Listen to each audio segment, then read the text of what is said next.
Guys आज हम पढ़ रहे हैं पृथ्वीराज चौहान के बारे में, जिनका कार्यकाल था 1170 से 1192 तक का। उनके पिता का नाम था सोमेश्वर, माता का नाम कर्पूरी देवी। इनका जन्म हुआ था 1166 में अनहिल पाटन गुजरात में। इनके उपनाम दिए गए थे इन्हें, एक तो रायपिथौरा, एक दलपुंगल। दलपुंगल से तात्पर्य है विश्व विजेता।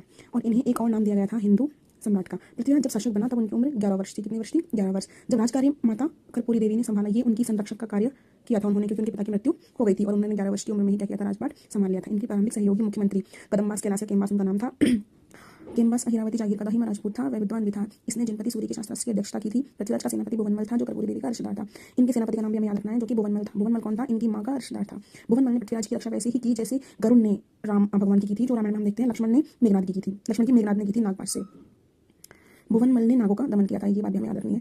नागार्जुनों का दमन। नागार्जुन विग्रहराज का पुत्र था, ये विग्रहराज का पुत्र था। यह स्वयं दिल्ली का शासक बनना चाहता था। नागार्जुन के साथ उनके चाचा अमरगंगे भी थे। नागार्जुन अपनी सेना लेकर गुड़गांव पहुंचा और गुड़गांव पर उसने अधिकार कर लिया। नागार्जुन के सेनापति देववट ने कुछ देर तक पृथ्वीराज का मुकाबला किया, लेकिन वह मारा गया। नागार्जुन के परिवार को बंदी बना लिया गया। नागार्जुन युद्ध स्थल से भागकर इसके बाद उसका कोई उल्लेख नहीं मिलता है, मतलब कि जो हम ग्रंथों में पढ़ते हैं उनके बारे में इससे आगे का कोई उल्लेख नहीं मिलता है। कुल मिलाकर गुड़गांव पर पृथ्वीराज का पुनः अधिकार हुआ था। 1178 में गुड़गांव के नजदीक युद्ध हुआ था। पृथ्वीराज के चाचा का नाम अपरगंगे था। उनके भाई नागार्जुन का दमन जिन्होंने किया था। नागार्जुन के सेनापति देववट ने मुकाबला किया, वो मारे गए थे।